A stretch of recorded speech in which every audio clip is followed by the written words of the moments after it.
de Dylan Medler là, qui accélère, qui freine pour s'assurer d'avoir une bonne température de pneu. Dylan Medler was accelerating, braking, making sure he's got enough, a good amount of heat in his brakes. Et c'est la voiture 50 de Combank qui accélère puisque le drapeau vert est agité. The green flag has been waved and we are rolling. Et c'est Medler qui a eu un très bon départ. Combank qui faisait fait surprendre. Medler had a great start. Combank got surprised there. Et c'est Medler qui mène.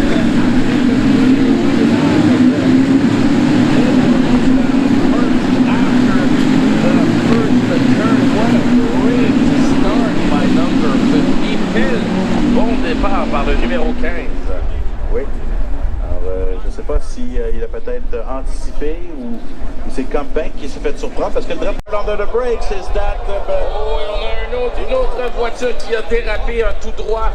On va devoir revenir en piste. Est-ce qu'il y aura du dommage? Sa course est terminée ou on va réparer quelques éléments de sa voiture? Ça reste à voir. Toujours est-il que présentement, c'est toujours Dylan Medler qui est en tête de suivre sur Combank et de Roberto Peña. Bartolo, le Québécois, est quatrième dans la voiture 46.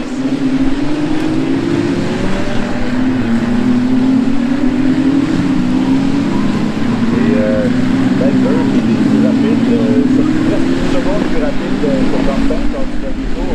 Alors Medler, de toute évidence, est à l'aise dans ces conditions humides ici au circuit Gilles Villeneuve.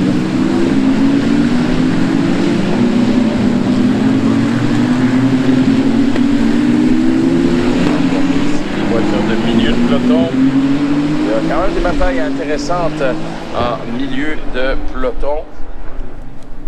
Alors ici, suivre les voitures qui sont présentes.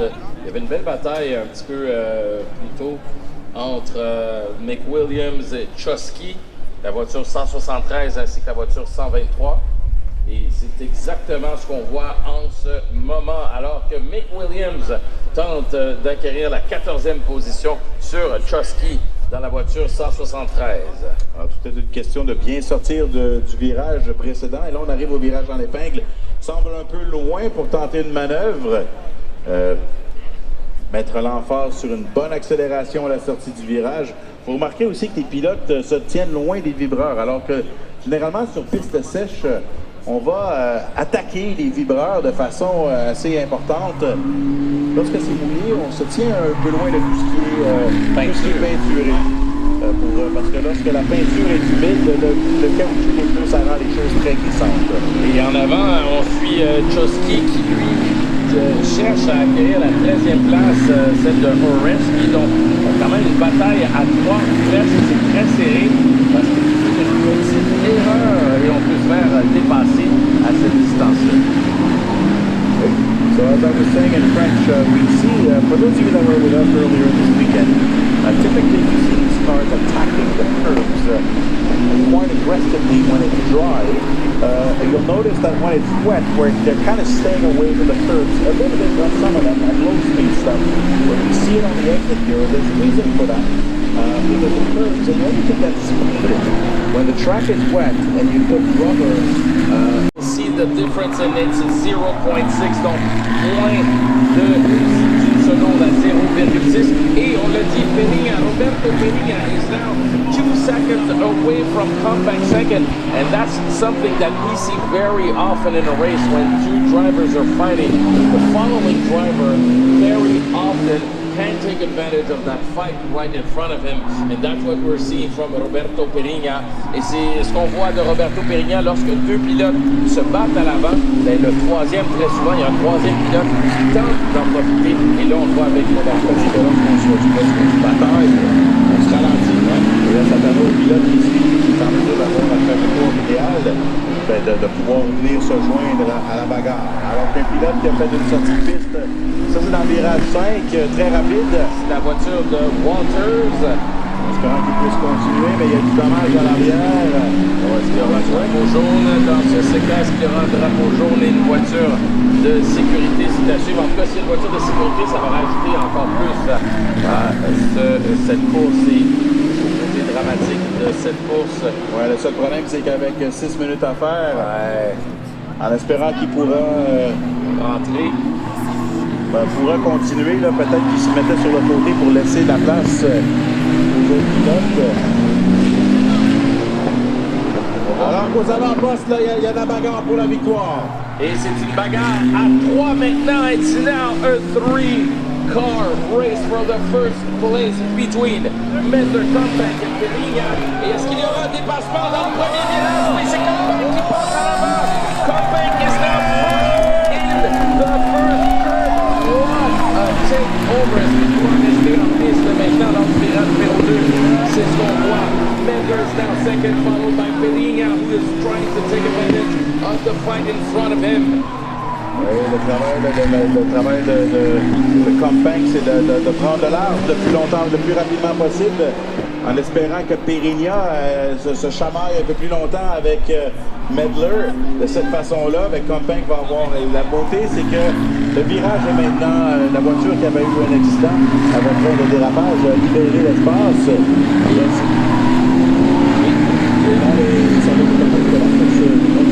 Et il y a également Martin Burroughs qui a réussi à remonter. Burroughs is now closer. He's in fourth place, but he's fighting for third place. Martin Burroughs, donc, qui revient se bat pour la troisième place. C'est Peña, malheureusement, qui a été pris derrière un retardateur. Peña was stuck behind a lap car, which gave a little bit of breathing room to Medler in second position. Il reste 5 minutes. 5 minutes to go in that Ferrari challenge. And what a race and what a battle we are having between Medler and Compaq up front. Compaq took the first place in that first curve. Alors on voit un pilote qui arrive en partition. Aïe, aïe, aïe, aïe, aïe, aïe, aïe. Et là, ça, c'était difficile de bien voir le numéro, mais... On ne s'est pas manqué avec ce contact. Et là, on suit Compaq qui est premier. On va suivre dans le premier virage ce qui se passe. Compaq tout juste devant. Medler qui est à 1 seconde. Et tout juste derrière Medler, c'est Peña avec Martin Burroughs, le quatrième qui a perdu un petit peu de temps également derrière le retardateur. Toute une bataille à Peña qui est beaucoup plus rapide que Medler. C'est une question de temps avant qu'il passe, mais est-ce qu'il sera en mesure de le faire avant la fin de l'épreuve? Parce qu'il ne reste pas beaucoup de tours, là. Il reste 4 minutes, 4 minutes left. In first place, Matthias Compaq. Dylan Medler is second, fighting off for that second position right in front of Roberto Peña.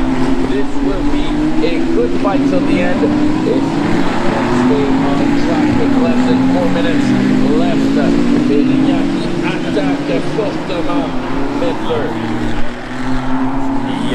Peña est pas très loin derrière Compaq. Est-ce que ça va faire... Oh, et on a eu... Oh, aïe, aïe, aïe. Là, ça va être une voiture de sécurité. Oui, voiture de sécurité. Beaucoup de débris alors que la voiture numéro 38 de Petramalo a eu tout un accident.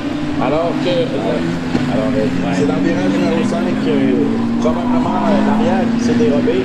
Il semble avoir été frappé de plein fouet de l'avant, en espérant que le pilote soit correct, parce qu'on a vu là, que c'est un impact des plus importants. Peut-être il est revenu aussi vers l'intérieur. Alors on va peut-être voir une reprise. Une chose est sûre, ça serait avec 3 minutes à faire à cette épreuve. Ouais, drapeau jaune. Donc voiture de sécurité qui va être déployée.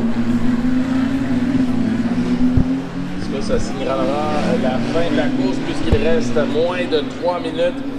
Less than 3 minutes, so most probably it'll be the end. Dernier tour, last lap, dernier tour, le drapeau blanc est agité. Oui, peut-être, mais souvent c'est pour signaler aussi qu'on a un véhicule, qu'on a complété le tour, je ne suis pas sûr. La bonne nouvelle, c'est que le pilote Petramalo s'obstine de sa voiture. Il est en bonne forme. Alors, il faut juste savoir si le drapeau blanc, c'était pour le dernier tour à suivre. Parce que des fois, c'est pour signaler un véhicule qui roule lentement. Et là, comme on a des véhicules de service. Alors, on va garder un œil là-dessus. Et toujours est-il qu'il reste 2 minutes, Jean-François. Je pense qu'on peut presque dire que ça va se terminer. Alors, on va... et ça a frappé fort. Donc, le pilote qui a été déporté vers le large a frappé légèrement le mur et est revenu à l'intérieur et on voit la force de l'impact. So, the driver was going a little wide on a greasy track surface, just touched the wall and that pitched him back to the other side. And as you can see, it's a massive hit, so much so that the right front tire actually took off from the vehicle. On voit le pneu avant droite, le même, qui est quand même assez rare sur des véhicules, de sedan qu'on va voir